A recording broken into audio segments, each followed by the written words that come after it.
Now, the game up above, I don't know why this dropped below 10.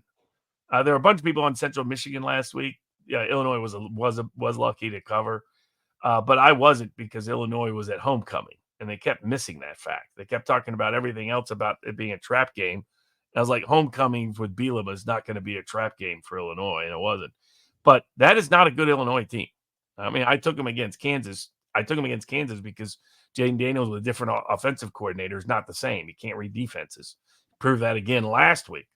And losing straight up as a 9-point home favorite. Illinois is just not that talented. Nebraska is. This is Matt Rule in season 2. They got baby Mahomes there and Dylan Raiola. He's legit. That kid is just legit. He's more prepared than a typical freshman quarterback.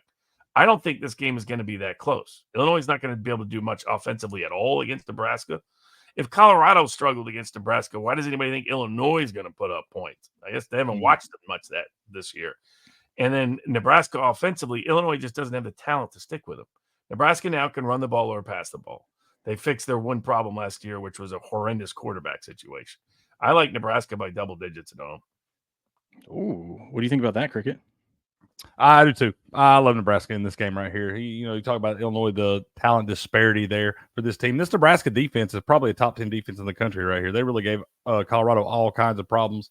And I know, I'm kind of down on Colorado here, but this Illinois team, not a great team either. That Kansas team that they just beat at home last week had to kind of squeak that thing out, just lost at home to UNLV this past Friday night there. So not a great Kansas team that they beat right there. And this Nebraska team I am pretty high on. I see that line keep moving out there at 9.5 now. I think I'm going to wind up alt lining this one up to minus 13.5 for Nebraska and expect a 2-touchdown win from the Huskers.